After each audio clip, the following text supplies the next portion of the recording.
Be'ezrat Hashem, ce jour de Shavuot, est le jour où nous recevons la Torah. Maintenant, il faut l'étudier, c'est vrai, mais il ne faut pas seulement passer au travers de la Torah, il faut que la Torah nous pénètre et comprendre les messages qu'elle doit nous apporter, comment la Torah va changer notre vie. Parce qu'on peut l'étudier toute sa vie, malheureusement, sans avoir compris le message, qu'est-ce que Hachem, Dieu, attend de nous. Alors, il y a un endroit dans la Gemara, on va parler de chiffres, et on va voir quelle est leur signification, leur impact sur notre vie, si on comprend le message qu'il y a dans ces chiffres. Pour ça, je vais vous citer la Gemara qui se trouve dans Masechet Shabbat. La Gemara dans Masechet Shabbat, page 88, il y a apparemment de quelques lignes.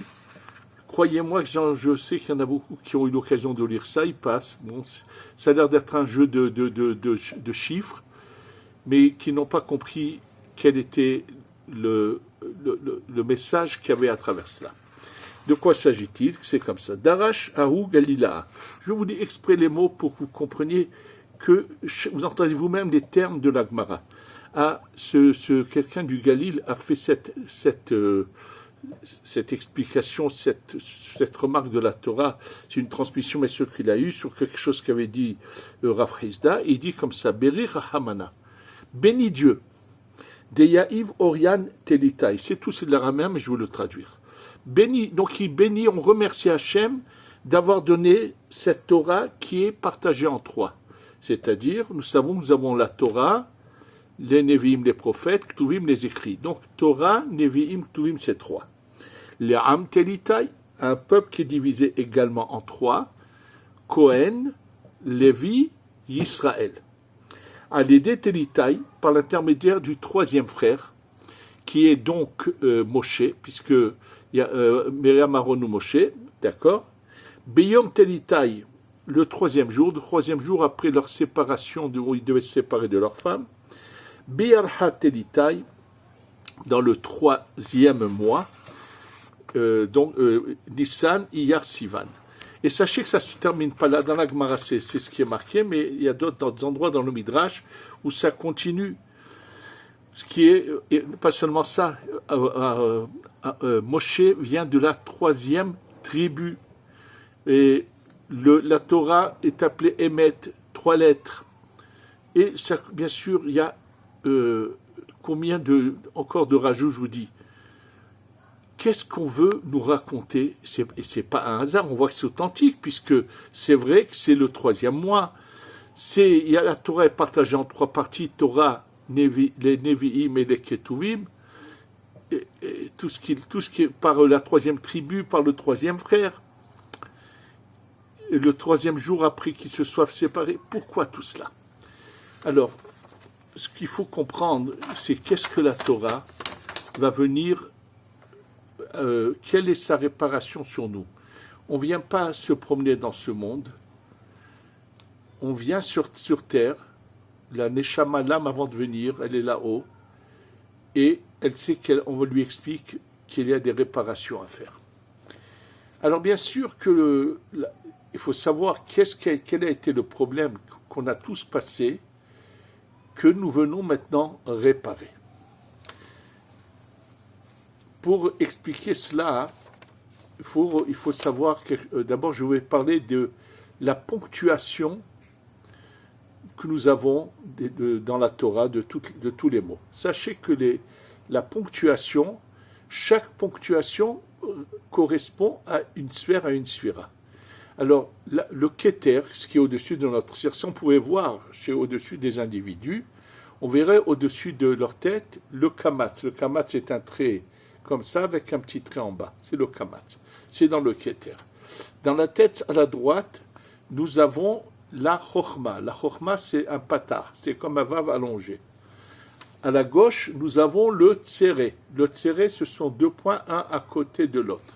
Le mot Tséré vient du mot Tsiour, dessin.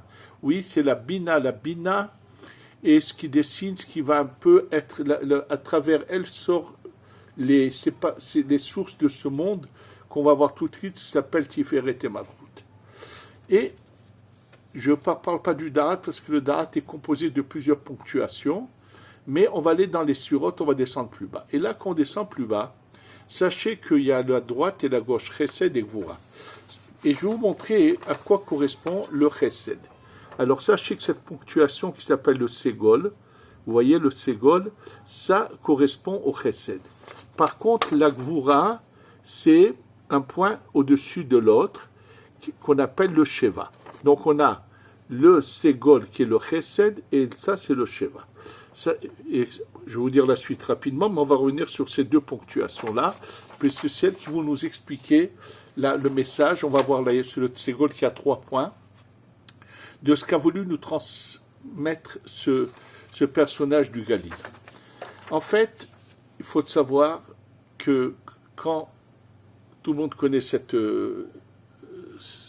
beaucoup connaissent, disons, ce Midrash où c'est marqué que Akadosh Baruch Hu propose la Torah à toutes les nations, qu'elles refusent, et que c'est que le peuple d'Israël qui accepte la Torah.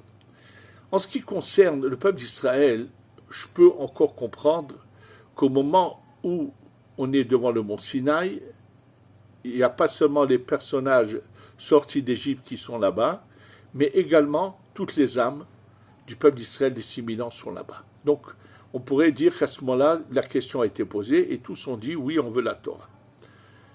Le problème, à quel moment toutes les nations ont-elles été réunies? On leur a posé la question et ils ont dit non.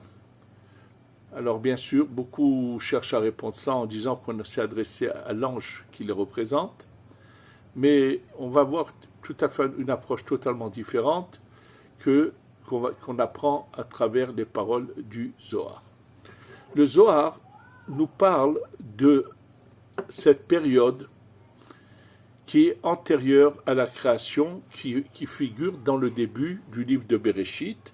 Dans le début du livre de Bereshit, où il est dit Bereshit bara Elohim et hashamayim et haaretz, comment ont été créés le ciel et la terre, qui englobe en eux toute la création.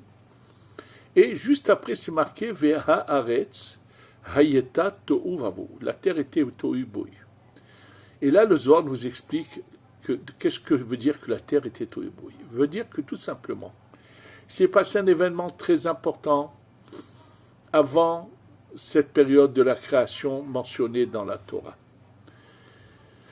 Ce qui s'est passé, c'est que toutes les âmes de 6 millions d'années, de 6000 ans, des 6000 ans, tous les êtres vivants de ces 6000 ans, aussi bien juifs que non juifs, tout le monde a vécu à ce moment-là en spirituel et tous ont été mis à l'épreuve. Pas seulement tous ceux qui sont venus sur cette terre pendant ces 6000 ans, mais il y a également des âmes qui n'ont pas eu besoin de venir sur cette terre, qui sont restées au Gan Eden, quand il y a eu la création du monde. Or, nous assistons dans la création que tout d'un coup, on voit un personnage qui s'appelle Adam, avec sa femme Chava, eux sont installés au Gan Eden. Si le but de la création était de mériter nos récompenses, pourquoi tout d'un coup on voit un personnage avec sa femme installé au Gan Eden? Et la réponse est justement que eux ont mérité. C'est-à-dire, quand on parle de Adam et Chava, on ne parle pas seulement d'eux, on parle de toutes les âmes du peuple d'Israël qui étaient inclus en eux, tous ceux qui étaient inclus, je dis bien, et qui devaient venir compléter une première étape qui avait été celle du monde du Tohu. Alors, que veut dire le monde du Tohu? Les Chachamim nous disent Aya boneh olamot ou machrivan.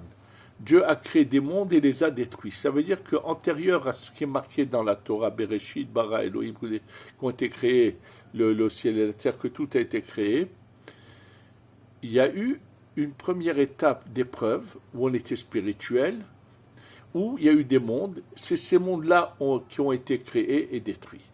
Et là, Rabbi Shimon ben Yochai pose la question suivante dans le Zohar sur ce sujet-là. Alors, le sujet donc que je vous dis que le Zohar dont parle se trouve dans le Zohar, premier volume de Zohar, page 24, deuxième partie de l'autre côté de la page.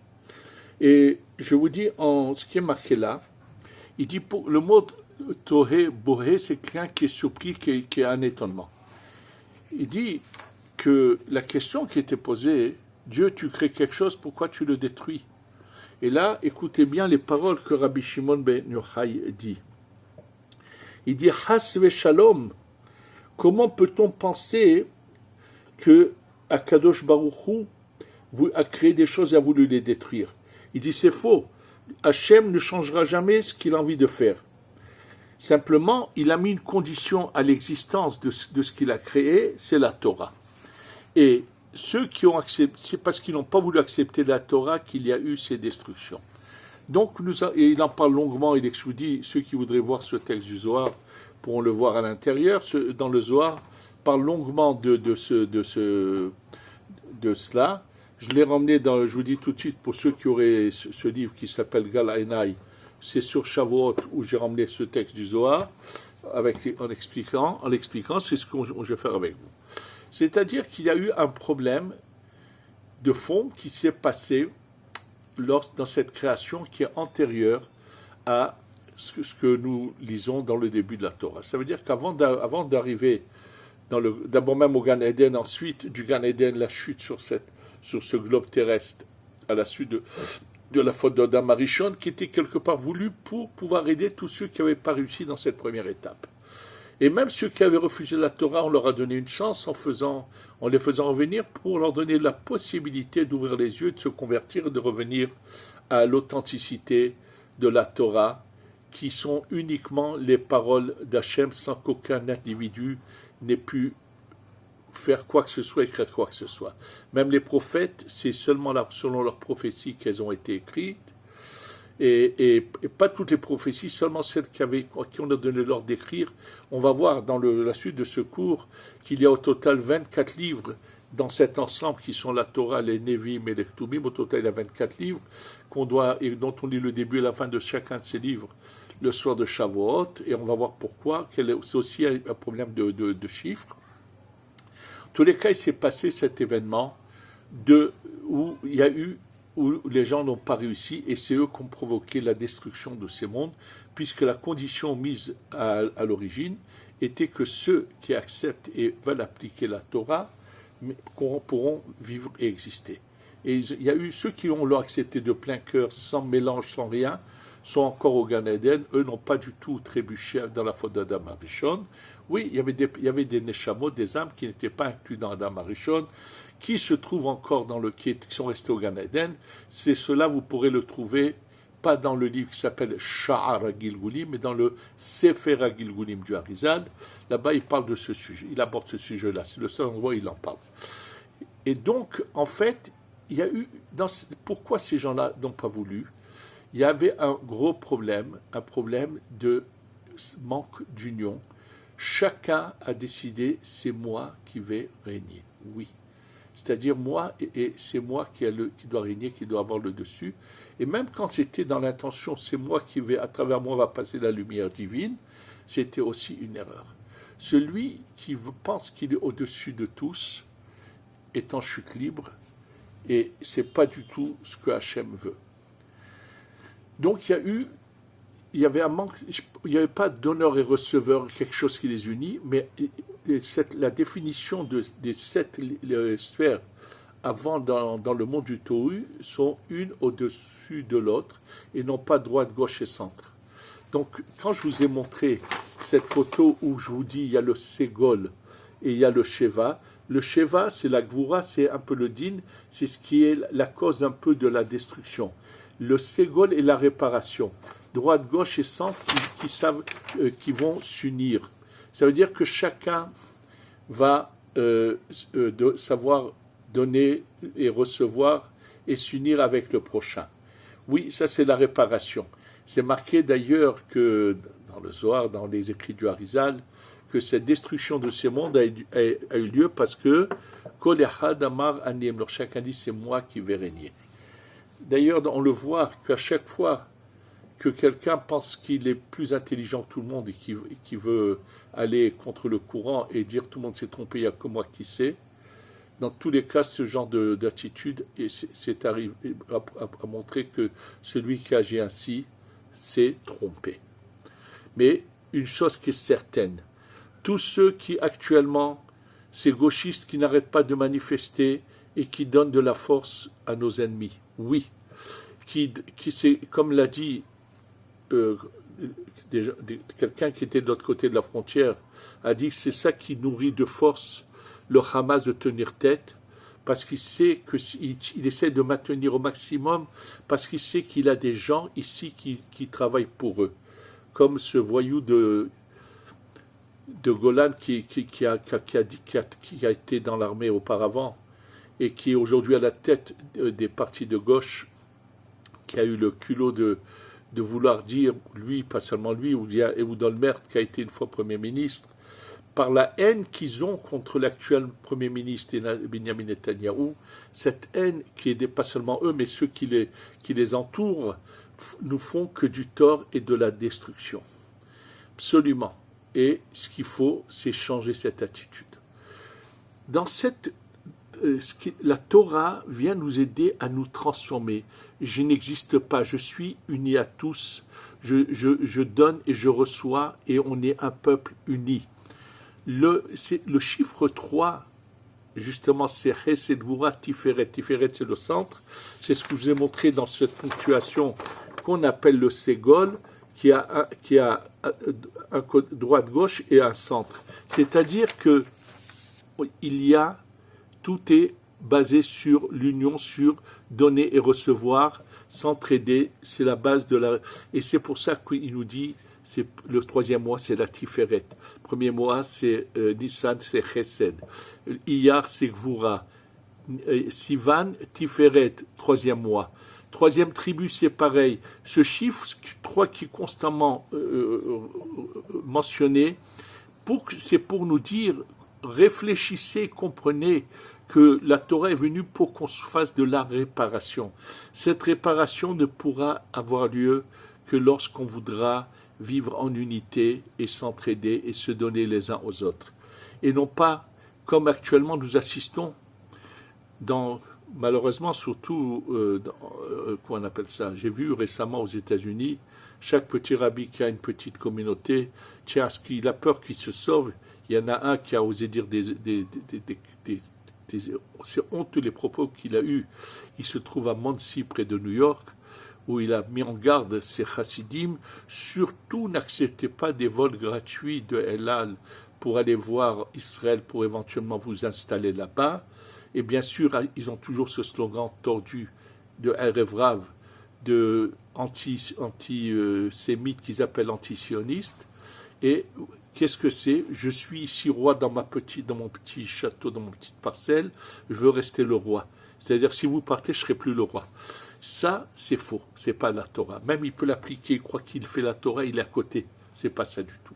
Et ça, ce message se trouve dans ces quelques lignes de la Gemara que je viens de vous lire, où nous voyons comment on appelle ça, où nous assistons à un message qui est la réparation.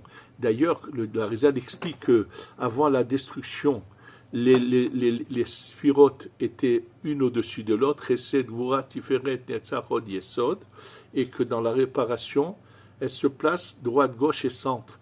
Chesed à droite, Gvura à gauche, Tiferet au centre. Je vous dis la ponctuation de la Tiferet, c'est le Cholam, ce point qui est au-dessus des lettres. Ensuite, à droite, le Netzach, c'est le Hirik. À gauche, c'est le point qui est au-dessous, qui est I. Et à gauche, c'est le Kubutz, 3 petits points. Et au centre, plus bas, le Yesod, c'est le Shuruk. Shuruk, c'est un vav avec un point au milieu. Et le mot Shuruk vient du mot Kesher, union. Le Yesod unit les choses des uns aux autres. Voilà, ça c'est déjà ce message qui est transmis. Et il faut qu'on se rappelle une chose, que nous sommes tous, nous les Béné Israël, les enfants de la Malchut. Pour comprendre ce que ça veut dire que nous sommes les enfants de la Malchut, de la Hatzilut, je vais vous dire les paroles qui sont mentionnées dans la Gemara. Dans la Gemara, à plusieurs endroits, il est dit En ben David ba achiechlu kol haneshamot shebaguf. Ben David, le Mashiach, ne viendra que lorsque se finiront toutes les âmes qui sont dans le corps. Qu'est-ce que cela veut dire? Rashi nous définit d'une manière tellement simple ces choses qui sont mentionnées dans la Kabbalah. Il dit Otsar Yeshlem Alav et Gouche. Il y a un emplacement là-haut qui s'appelle corps, dans lequel sont mises les Neshamot. Alors sachez qu'il s'agit, de la même manière que dans ce bas monde, il y a un père et une mère qui s'unissent, et dans le ventre de cette maman, il y a un bébé qui va finalement sortir. Sachez qu'il y a quelque chose de semblable spirituellement là-haut, dans la fin du monde de la Hatzilut. Il y a ce qu'on appelle Tiferet et Malchut, ce sont des lumières de l'infini qui descendent. Il y a un corps qui s'appelle la Tiferet ou Zad et Hatzilut, il y a plusieurs manières de l'appeler, c'est un peu l'image du soleil, qui est le côté masculin, et toutes ces âmes qui étaient dans Damarishon, qui sont tombées et qu'on récupère et qu'on fait revenir, doivent ensuite rentrer dans ce qu'on appelle la Shechina, qu'on appelle la Malchut, qu'on appelle également Knesset Israël, Knesset qui veut dire rassemblement d'Israël. Oui, maintenant il faut savoir que donc, nous sommes les enfants de la Malchut, et nous avons l'obligation.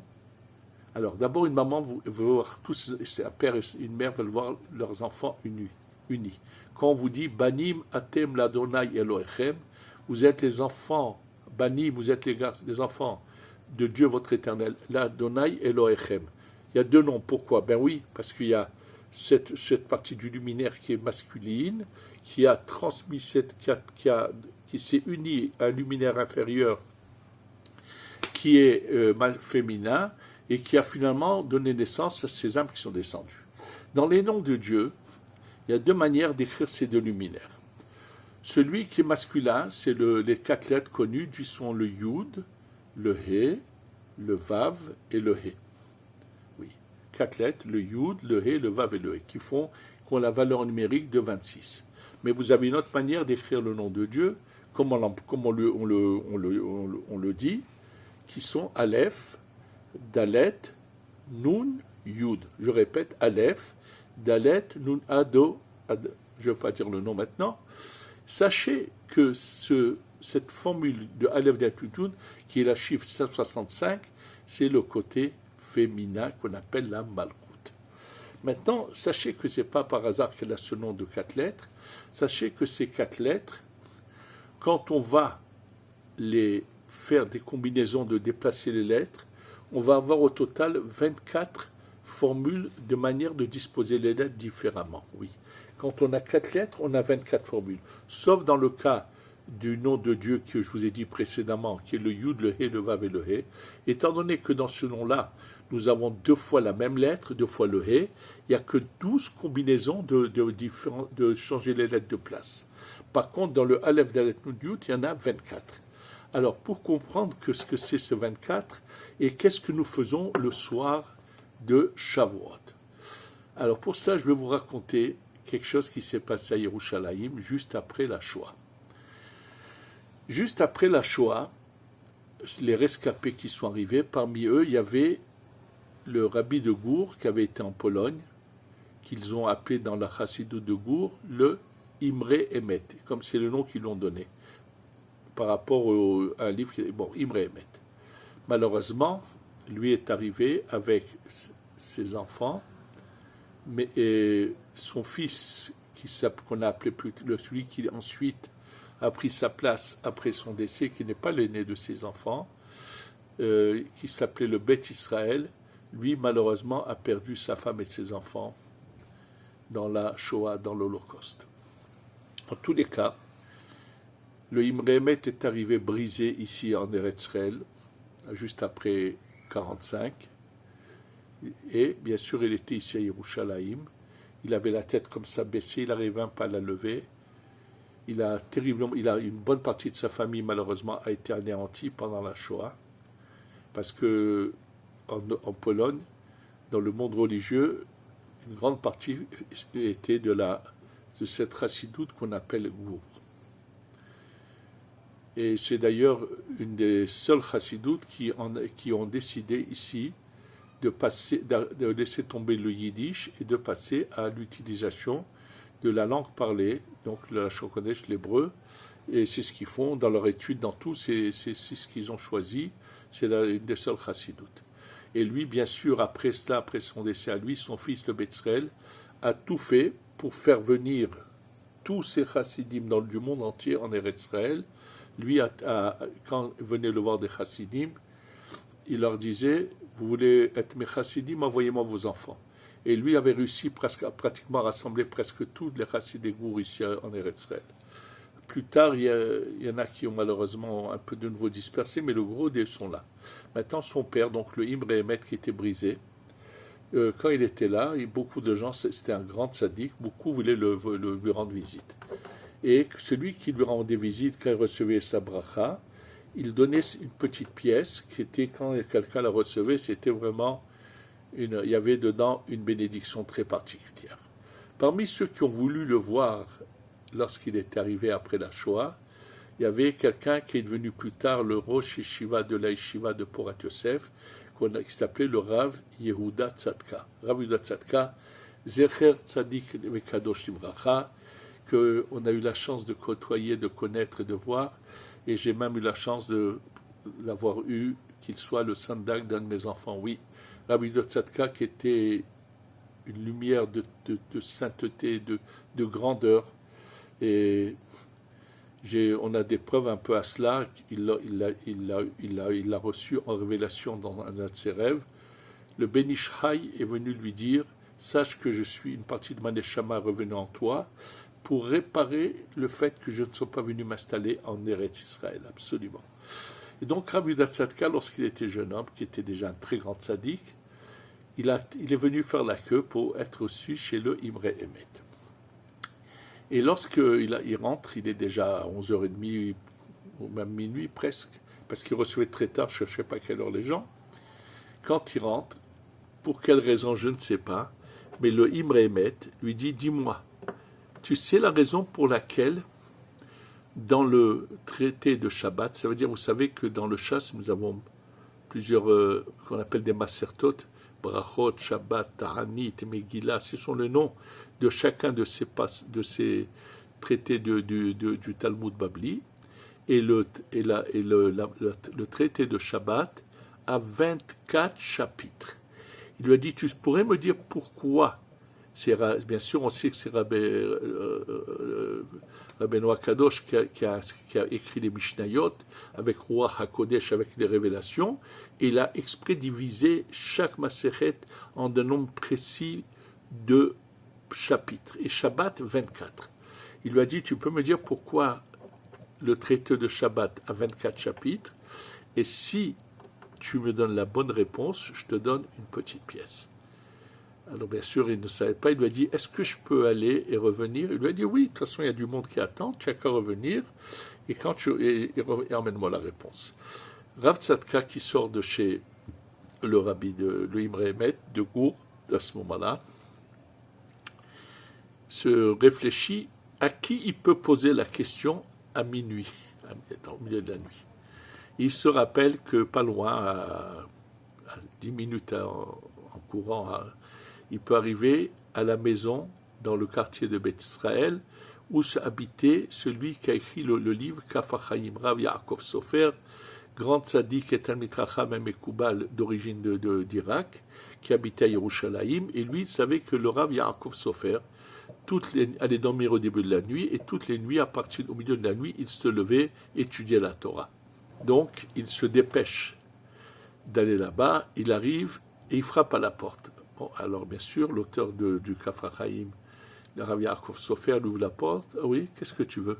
Il était déjà réveillé, il avait déjà fait les brachot, il commençait à étudier.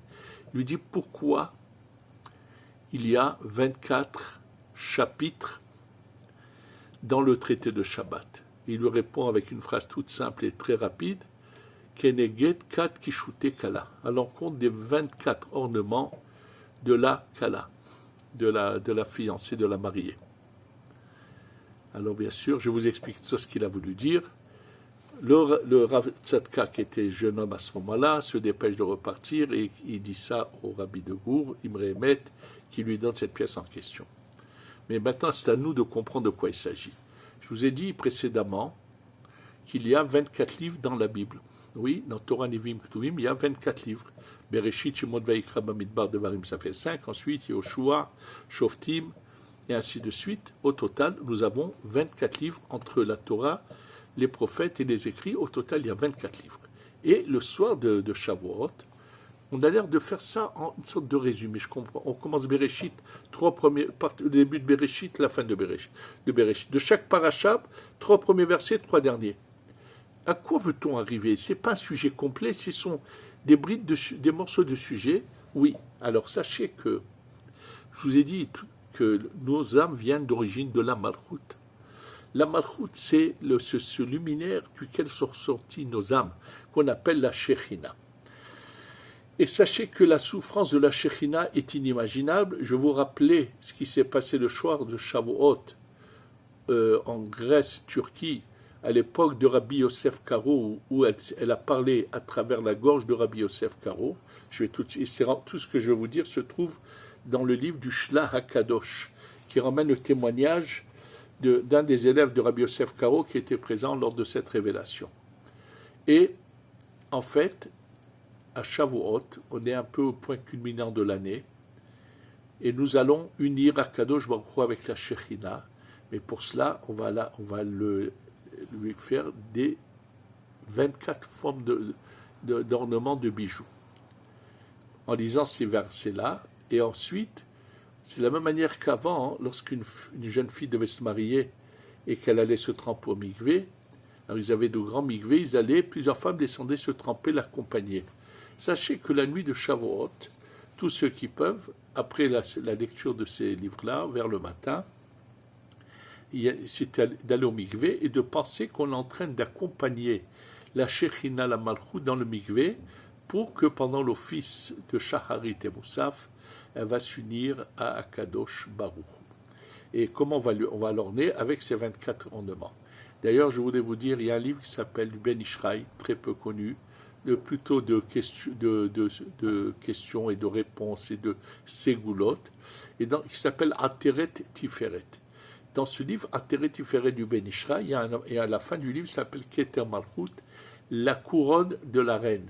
Oui, alors c'est la fin de ce livre, qui s'appelle Keter Malchut, le Ben Ishraï essaie de prendre des sujets profonds de la Kabbalah et de dire aux gens comment les mettre en pratique. Ça veut dire, nous on n'est pas à la Malchut, alors vous allez comprendre que oui, en mettant les choses en pratique chez nous, on peut arriver à cela. Je vous donne un exemple.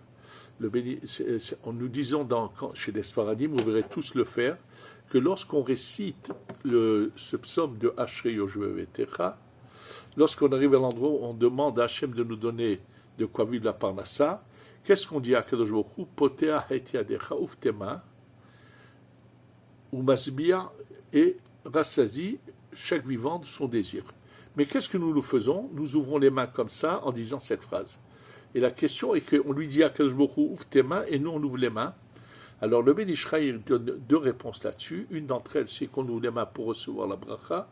Mais la deuxième réponse que dit le Ben Ishraï, qui s'appuie sur des enseignements de nos sages, c'est on dit Adonai Tzilcha, tu es l'ombre de là-haut. C'est Dieu est ton ombre, ça veut dire que ces gestes que nous faisons ici ont une répercussion là-haut. Étant donné qu'on dit à Kadosh Baruch Hu, ouvre tes mains, alors nous on fait le geste d'ouvrir les mains. Ça veut dire que nous faisons des choses dans ce bas monde qui peuvent avoir un effet, une répercussion là-haut. Et c'est pour cela que le Ben Ishraï écrit dans ce livre, ceux qui l'auront, c'est page 180, dans le livre Ateret Tiferet, il n'y a qu'une impression, je vous dis page 180, qui est la partie de ce livre qui s'appelle Keter Malchut, et il dit celui qui a la possibilité qu'on va faire confectionner à sa femme 24 bijoux. Alors il ne faut pas oublier qu'avant il mettait plusieurs petits bracelets. On s'imagine, ce n'était pas par hasard, parce que ceux qui connaissaient le sujet s'arrangeaient à ce que la femme ait au total 24 bijoux. Alors pourquoi? Puisque l'homme représente Akadosh Baruch Hu, la femme représente la Shechina. C'est pour ça que la manière dont un homme parle à la maison et qu'une femme parle à son mari, ici le font de manière dans la sainteté, comme ça se doit se faire, ça représente la discussion là-haut d'Akadosh avec la Shekhinah. Et donc, je vous donne cet exemple pour vous dire. Alors, le soir de Shavuot, nous devons lire, parce que le soir de Shavuot, on veut que une fois qu'il y a eu, on est sorti de la galoute de l'Égypte, on est en Eretz Israël et on va recevoir la Torah, ça va être le moment de l'union totale entre Akadosh Baruch Hu et son peuple, qui est représenté par la Shekhinah, qui est la maman de toutes ces âmes. Donc, c'est pour ça qu'on lit on ne peut pas lire tout, ça serait impossible. Donc, brièvement, mais un peu de chaque livre, pour lire les 24 livres de la Torah Nevi'im Ketubim, avec lesquels on va envoyer 24 bijoux ornements à la Malchut là-haut. Et donc maintenant, on peut comprendre pourquoi. Tout ça est dans le Zohar, bien sûr. Qu'à l'époque de Rabbi Yosef Karo, lorsqu'il n'était pas encore venu en Eretz Israël, comment le soir de Shavuot, lui et ses élèves s'étaient réunis le premier soir, il n'avait même pas un minyan, parce que les gens ne savaient pas encore, n'appliquaient pas encore les paroles du Zohar qu'il faut rester réveillé la nuit. Et tout d'un coup, de sa gorge est sortie une voix, c'était la Malchut, qui gémissait, qui disait « J'étais autour des poubelles, vous m'avez rehaussé, vous m'avez sorti ». Et ça, c'est à lire tout ce qui est marqué là-bas. Et une des choses qu'elle leur demande de tout laisser, de tout abandonner, et de venir en Eretz Israël. La plus grande joie de la Malchut, c'est de voir ses enfants revenir à la maison. Je pense qu'il y en a beaucoup qui n'ont pas encore compris que quand le Mashiach va venir, je les plains s'ils devront rester en stand-by longtemps, et il leur dira, mais vous avez voulu votre petit coin là-bas, ou à Monroe, ou à Muncie, ou à New York, ou à Mexico, ou partout dans le monde, eh bien vous allez attendre un peu, je les plains. Et sachez que beaucoup de gens se sont plaints après la Shoah que les rabbanim ne leur ont pas dit de quitter l'Europe et de partir. Ce qui est faux, il y en a qui l'ont dit, mais disons que la voix ne sait pas bien faire entendre. Je pense que c'est notre devoir de dire à tous ceux qui peuvent, n'attendez pas, dépêchez-vous, dès que tous ceux qui ont la possibilité de venir rentrer à la maison, maman nous attend, c'est la Shekhinah, la Malchut, qui a le jour de la réception de la Torah, c'est le jour du bonheur de la Malchut qui s'unissent, et par notre union, et la Malchut veut que ses enfants soient unis, par le respect l'un de l'autre, par notre union, on va lui donner ces ornements, et c'est marqué qu'ensuite, pour continuer à l'orner et à lui donner de la lumière, c'est d'étudier les sujets du Zohar de la Kabbalah. C'est pour ça qu'il y a la lecture de la Hydra. C'est pour ceux qui ne savent pas étudier la Kabbalah, de lire au moins ce passage du Zohar qu'on appelle la Hydra. Parce que, Ezrat Hashem, on va honorer la Malchut et elle va bientôt se révéler à nous avec la venue du Mashiach et qu'on ait bientôt le Beth Amikdash, Shibane Bimera Biyamenu. Amen ve Amen.